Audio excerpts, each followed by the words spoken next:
Good morning, my dear students. Welcome to ABNN PRR College of Science Kovuru online classes. ఓకేనండి, మనం ఈ final year 6th సెమిస్టర్లో common పేపర్గా ఉన్నటువంటి elective paper. So ఆ elective paper analytical method in chemistry ఏదైతే ఉందో ఆ పేపర్లో మనం యూనిట్ నెంబర్ 4 డిస్కస్ చేస్తున్నామండి. అందులో భాగంగానే ప్రీవియస్ క్లాస్లో క్రోమటోగ్రఫీ అంటే ఏంటి ఒక వీడియో చేసాం, అలాగే క్లాసిఫికేషన్ ఆఫ్ క్రోమటోగ్రఫీ అనేది ఒక వీడియో చూశాను. అలాగే నెక్స్ట్ ప్రిన్సిపల్లో వచ్చినటువంటి మాట అబ్జార్ప్షన్ అంటే ఏంటో ఒక వీడియో ద్వారా మనం నేర్చుకున్నాం. ఓకేనండి, నెక్స్ట్ ఇప్పుడు అనదర్ టాపిక్ వచ్చేసి పేపర్ క్రోమటోగ్రఫీ. ఓకేనండి, అనదర్ టాపిక్ వచ్చేసి పేపర్ క్రోమటోగ్రఫీ. ఓకే, సో ఇంతవరకు మనం కొన్ని ఫండమెంటల్స్ చూసాము. ఇప్పుడు డైరెక్ట్ టెక్నిక్ చూస్తామండి. ఓకే, ఈ పేపర్ క్రోమటోగ్రఫీ అంటే ఏంటి, ఆ పేపర్ క్రోమటోగ్రఫీ ప్రిన్సిపల్ ఏంటి, దాంట్లో జరిగేటువంటి ఎక్స్పెరిమెంటల్ ప్రొసీజర్ ఏంటి, అన్ని విషయాల్ని బ్రీఫ్గా డిస్కస్ చేద్దామండి. ఓకేనండి, నెక్స్ట్ పేపర్ క్రోమటోగ్రఫీలో 2 రకాల టెక్నిక్స్ ఉన్నాయి. ఒకటి పేపర్ అబ్జార్ప్షన్ క్రోమటోగ్రఫీ ఉంది, అలాగే పేపర్ పార్టీషన్ క్రోమటోగ్రఫీ కూడా ఉంది.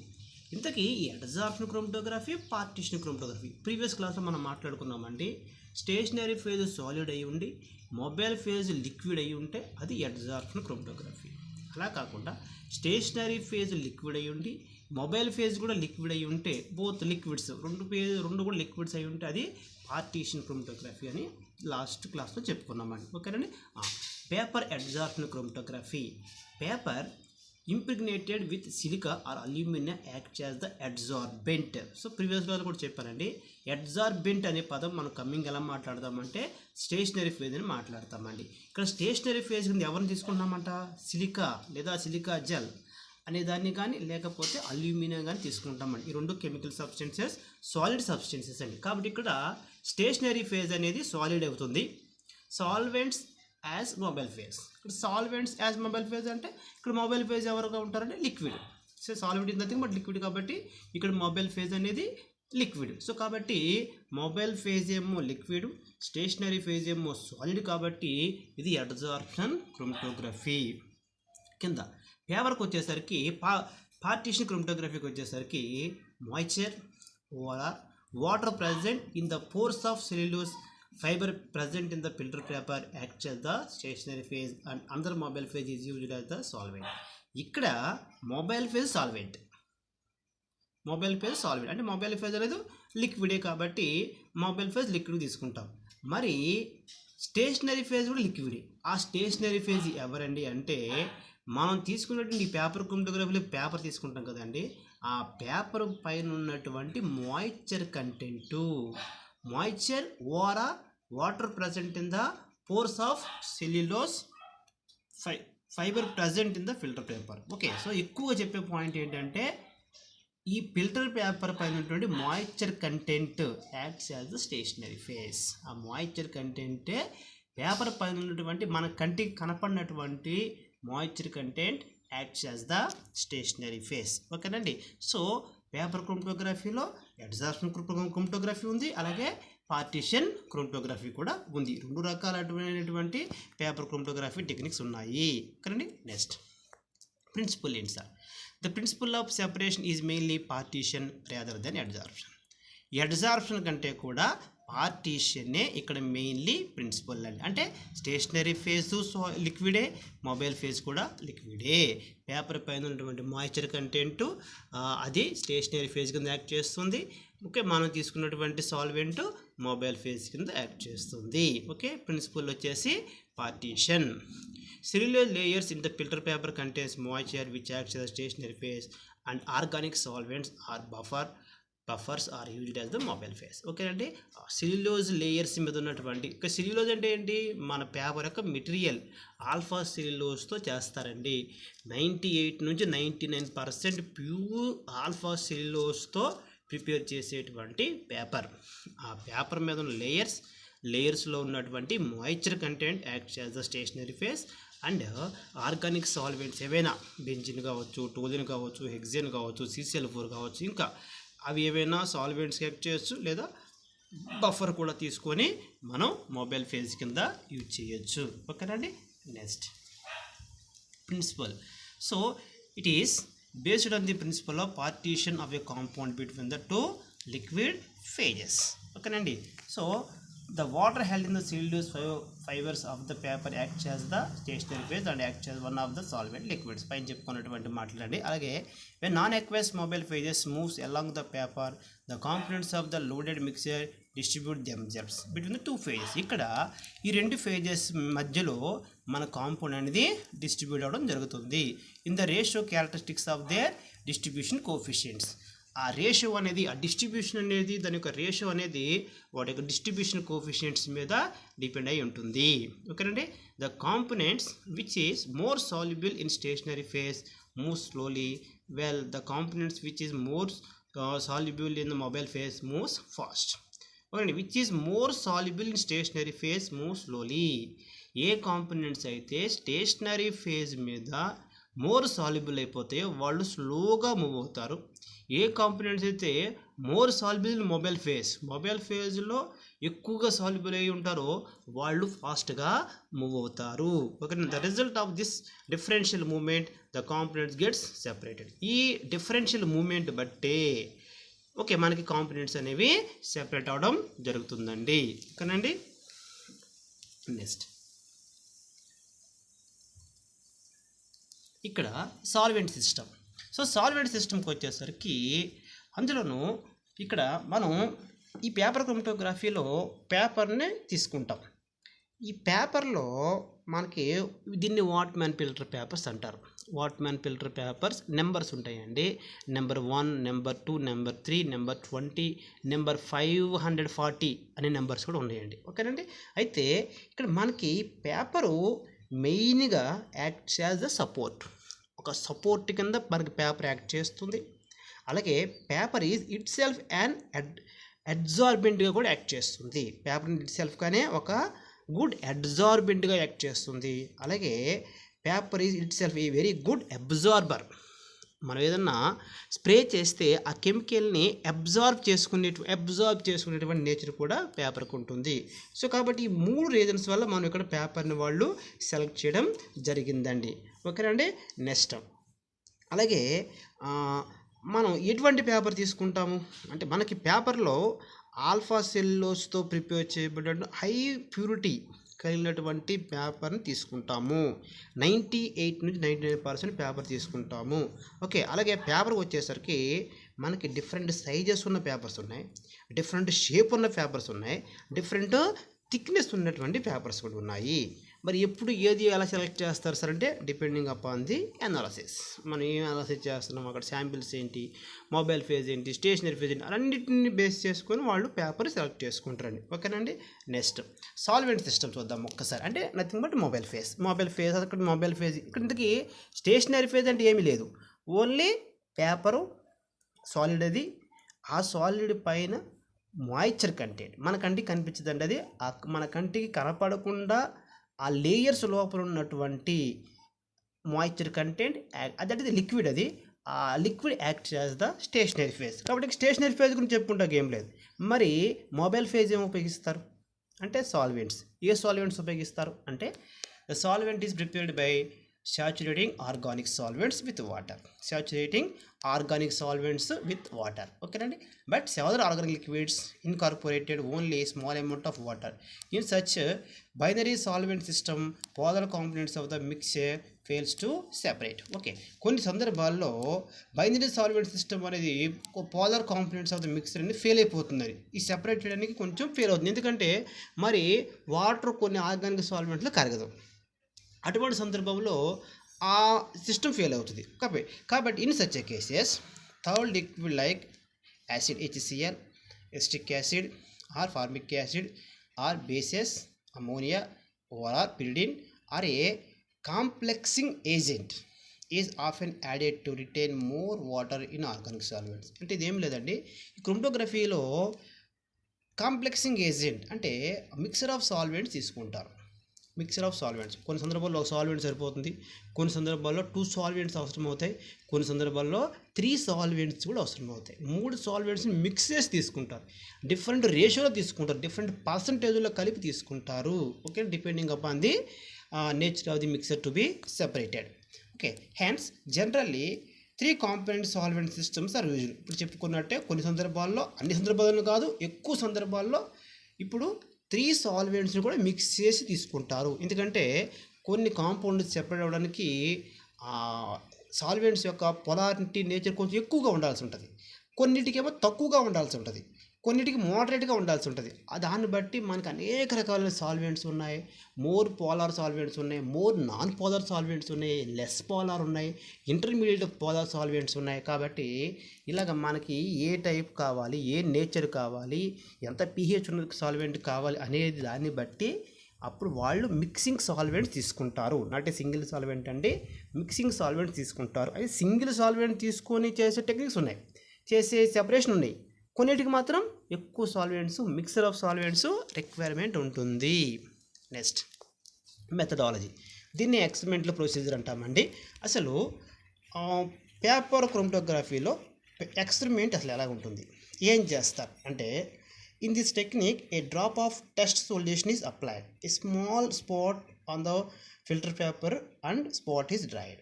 చూడండి ఇక్కడ, అంటే ఇక్కడ ఏం లేదండి, ఈ టెక్నిక్లో ఓ పేపర్ తీసుకుంటారు, పేపర్ తీసుకొని దానికి ఒక బేస్ లైన్ గీస్తారు. ఒక బేస్ లైన్ గీసిన తర్వాత మనం ఒక స్పాట్ పెట్టాలి, ఒక డ్రాపర్తో పెడతాం. స్పాట్ ఏంటండి, SPOTS స్పాట్. ఆ స్పాట్ ఏంటంటే, నా దగ్గర ఒక మిక్సర్ ఉంది, ఆ మిక్సర్ని ఒక వాచ్ గ్లాసులో వేసి, వాచ్ గ్లాసులో ఆ మిక్సరు దేంట్లో అయితే సాల్యుబుల్ అవుతుందో, 2 సాల్వెంట్స్ అవ్వచ్చు, 3 అవ్వచ్చు, ఆ సాల్వెంట్స్లో నేను దాన్ని సాల్యుబుల్ చేసేసి వాచ్ గ్లాసులో పెట్టించాను. ఇప్పుడు అటువంటి దాన్ని మన అక్కడ ఏంటి, అది శాంపిల్. అది ఆ శాంపిల్ని తీసుకొచ్చి నేను ఇప్పుడు ఫిల్టర్ పేపర్ పైన పెట్టాలి. ఓకే, దాన్ని శాంపిల్ లోడింగ్ అంటారండి. Preparation of sample solution, 1 or 2% solution is prepared in suitable solvents. Okay, so మనకు తెలుసు సొల్యూషన్ ఎలా ప్రిపేర్ చేస్తామంటే, మన దగ్గర ఉన్న సొల్యూట్ తీసుకెళ్ళి సాల్వెంట్లో, సూటబుల్ సాల్వెంట్లో కరిగించేస్తాం. అలాగే ఏ మిక్సర్ని నువ్వు సెపరేట్ చేయబోదాం అనుకుంటున్నావు, ఆ మిక్సర్ని తీసుకొని ఆ మిక్సర్ ఏ సాల్వెంట్ యొక్క దాంట్లో సాల్యుబుల్ అవుతుందో దాంట్లో కరిగించేసి ఓ సొల్యూషన్ రెడీ చేసి పెట్టిన తర్వాత ఏ రిఫరెన్స్ లైన్ ఎట్ 22 సెంటీమీటర్స్, దీన్ని మనం బేస్ లైన్ అంటామండి. ఇక్కడ వాళ్ళు రిఫరెన్స్ లైన్ వాడారు. Okay, distance from the edge of the paper is drawn. Paper యొక్క బాటమ్ దగ్గర ఎడ్జ్ ఏదైతే ఉందో అక్కడ నుంచి ఒక 2 సెంటీమీటర్స్ పైకి చూసుకొని ఒక లైన్ గీస్తారు. ఓకే, ఒక పేపర్ తీసుకున్నాను, బాటమ్ నుంచి ఒక 2 సెంటీమీటర్స్ పైనకి ఒక లైన్ డ్రా చేశాక and points of application are marked, ఆ లైన్ని మార్క్ చేశారు. The solution of mixture under the test is spotted either as fine line or fine spot. Spotting is repeated twice or thrice. అంటే ఇప్పుడు నా దగ్గర ఉన్నటువంటి watch glass mixture solution ఉంది కదండి, దాన్ని ఒక డ్రాపర్ తీసుకొని ఆ డ్రాపర్తో ఈ బేస్ లైన్కి పైన, ఎగ్జాక్ట్గా బేస్ లైన్కి పైన ఒక స్పాట్ పెడతాను, అంటే ఒక డ్రాప్ వేస్తాను. దాన్ని ఏమంటే నేను స్పాట్ పెట్టాను అంటాను. Okay, so fine spot. So ఎప్పుడైతే స్పాట్ పెట్టానో, స్పాట్ పెట్టిన తర్వాత, ఓకే స్పాట్ పెట్టేసిన అయిపోయిన తర్వాత నెక్స్ట్ ఏం చేస్తారంటే, ఆ స్పాట్ పెట్టేసిన తర్వాత దాన్ని తీసుకొని ఆ ఫిల్టర్ పేపర్ని యాక్టివేట్ చేయాలి. సో యాక్టివేట్ చేసిన తర్వాత ఆ పేపర్ని తీసుకెళ్ళి ఒక ఛాంబర్ ఉంటుందండి, దాన్ని డెవలపింగ్ ఛాంబర్ అంటారు. ఆ ఛాంబర్లో ఒక డిప్ చేయాలి. మరి పేపర్ గట్ట పడిపోకోకుండా దానికి ఒక హోల్డర్ ఉంటుంది, ఆ డయాగ్రామ్స్ ఉన్నాయి, నేను చూపిస్తానండి అవన్నీ. ఓకేనా, సో పేపర్ రెడీ చేసుకున్నాను, బేస్ లైన్ గీసాను. ఓకే, నేను సెపరేట్ చేయబోయే శాంపిల్ తెచ్చుకున్నాను, దాన్ని ఏమో సొల్యూషన్ చేశాను, మొబైల్ ఫేజ్లో సాల్యుబుల్ చేసుకున్నాను. ఓకే, ఇప్పుడు నేను ఇక్కడ ఏ సాల్వెంట్స్ వాడానో అవే సాల్వెంట్స్ ఉన్నటువంటి, అదే సాల్వెంట్స్తో నింపినటువంటి ఒక ఛాంబర్ ఉంది.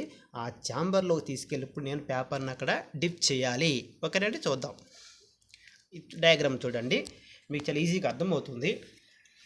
నేను తీసుకున్న పేపర్, ఆ పేపర్ని ఒక ఛాంబర్, దాన్ని సాల్వెంట్ ఫ్రంట్ అంటారు, సాల్వెంట్ సిస్టమ్, పేపర్, ఒక సపోర్టు, దానికి ఒక లిడ్, ఇంకా మంచి మంచి డయాగ్రామ్స్ ఉన్నాయండి.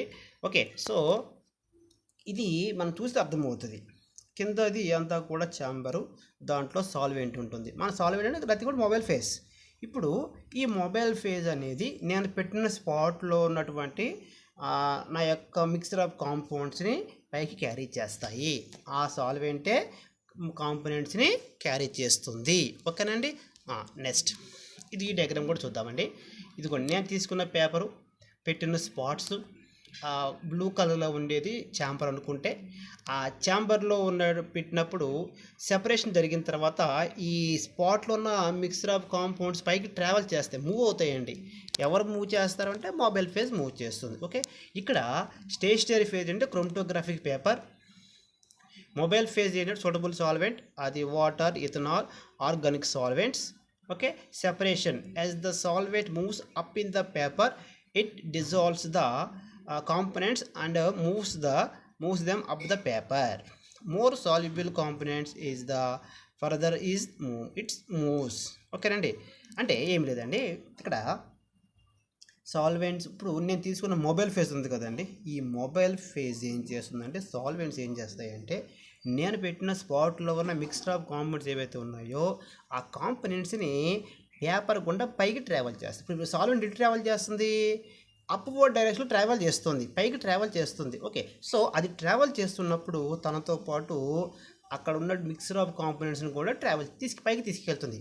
అయితే మరి ఒక 4 కాంపౌండ్స్ మిక్సర్లో ఉంటే 4 ట్రావెల్ చేస్తాయి, బట్ ఆ 4 ఒక్కొక్క ప్లేస్కి లాగిపోతుంది. ఒక్కొక్క ప్లేస్కి ఎందుకు ఆగిపోతుంది సార్ అంటే, అదే క్రోమటోగ్రఫీ ఉన్నట్టు గొప్పతనం. దాన్ని డిఫరెన్షియల్ మైగ్రేషన్ రేట్స్ అంటాం. మనం తీసుకున్న మొబైల్ ఫేజు, మనం తీసుకున్న స్టేషనరీ ఫేజ్ బట్టి ఆ కాంపౌండ్స్, ఒక్కొక్క కాంపౌండ్ ఒక్కొక్క స్పీడ్తో ట్రావెల్ చేయగలదు. ఒక కాంపౌండ్ ఆ పేపర్కి ఒక 2 సెంటీమీటర్స్ పైకి వరకు ట్రావెల్ చేయగలదు, ఇంకొకటి 3 వరకు కూడా ట్రావెల్ చేయగలదు, ఇంకో కాంపౌండ్ అదే కాంబినేషన్లో 5 వరకు కూడా ట్రావెల్ చేయగలదు. అలాగా 3 కాంపౌండ్స్ కానీ 4 కాంపౌండ్స్ 5 కాంపౌండ్స్ అయినా సరే పేపర్ పైన ఈజీగా ట్రావెల్ చేస్తూ సెపరేట్ అయిపోతాయి. ఈజీగా కాంపోనెంట్స్ అనేవి సెపరేట్ అయిపోతాయి. ఓకేనండి. అలా సెపరేట్ అయిపోయిన తర్వాత ఈ సాల్వెంట్, బాటిల్ సాల్వెంట్ మ్యాక్సిమం ఆ పేపర్ యొక్క టాప్ ఎడ్జ్ వరకు వెళ్ళిపోతుంది, అంటే కంప్లీట్గా వెళ్ళిపోతుంది. దాన్ని సాల్వెంట్ ఫ్రంట్ అంటారు. అక్కడ దాకా వెళ్ళిపోయిన తర్వాత మనము ఈ ఛాంబర్లో నుంచి పేపర్ని బయటికి తీసేస్తాం. బయటికి అంటే ఆ సెపరేషన్ కంప్లీట్ అయిపోయింది. స్పాట్లు సెపరేట్, కాంపోనెంట్స్ సెపరేట్ అయిపోయినాయి, కానీ స్పాట్ నీకు తెలీదు. ఒక స్పాట్ నువ్వు పెట్టినప్పుడు మిక్సర్ ఆఫ్ కాంపోనెంట్స్ అవి సెపరేట్ అయ్యేపాటికి ఇండివిజువల్ కాంపోనెంట్స్ కింద మారిపోతాయండి. ఓకే, సెపరేషన్ అయితే అయింది, కానీ సెపరేట్ కాంపౌండ్స్ మనకు కనిపించవు. ఇప్పుడు ఆ పేపర్ని నేను బయటికి తీసేస్తాను. తీసేసిన తర్వాత ఒకసారి క్రోమటోగ్రఫీ ఛాంబర్ గురించి డిస్కస్ చేద్దామండి. The chromatography chamber are made up of many materials like glass, plastic or stainless steel. ఈ క్రోమటోగ్రఫీ, ఈ ఛాంబర్ ఏదైతే ఉందో డెవలప్మెంట్ ఛాంబర్ అంటారండి. అంటే మన మొబైల్ ఫేజ్ ఉన్నటువంటి ఛాంబర్ అది. దాన్ని గ్లాస్తో చేయొచ్చు, లేదా ప్లాస్టిక్తో చేయొచ్చు, లేదా స్టెయిన్లెస్ స్టీల్తో కూడా చేయొచ్చు. Glass tanks are preferred most. ఎక్కువ గ్లాస్తో ప్రిపేర్ చేసిన ట్యాంక్స్నే ప్రిఫర్ చేస్తారు. Okay, they are available in various dimensional size depending upon the paper length and development types. Different development techniques ఉన్నాయి. నెక్స్ట్ వీడియోలో మనం డెవలప్మెంట్స్ చూస్తాము. కాబట్టి ఇక్కడ డిఫరెంట్ వేరియస్ డైమెన్షనల్ సైజెస్ ఉన్నాయి. డిపెండింగ్ అపాన్ ది పేపర్కి లెంత్ బట్టి, పేపర్ లెంత్ సైజు కూడా కొన్ని రెక్టాంగులర్ షేప్లో ఉంటాయి, కొన్ని సర్క్యులర్ షేప్లో ఉంటాయి, కొన్ని ఏమో స్క్వేర్ షేప్లో ఉంటాయి. అలాగే వాటికి లెంత్లు కొన్ని డైమెన్షన్స్ ఉన్నాయి. 20x10, 20x5, 20x20 అలాగే డైమెన్షన్స్ ఉంటాయి. కాబట్టి వాటి బట్టి ఆ ఛాంబర్ ప్రిపేర్ చేయడం అనేది జరుగుతుంది. వాటికి డైమెన్షన్స్ బట్టి జరుగుతుంది. Okay, the chamber atmosphere should be saturated with solvent vapour. మనం ఏదైతే సాల్వెంట్ తీసుకుంటున్నామో ఆ సాల్వెంట్ వేపర్తోనే ఆ ఛాంబర్ యొక్క అట్మాస్ఫియర్ని ఉండేలాగా మెయింటైన్ చేస్తారండి. ఓకే, ఇప్పుడు సెపరేట్ అయిపోయిన తర్వాత పేపర్ని బయటకు తీసేసి ఆ పేపర్ని డ్రై చేసేస్తారు.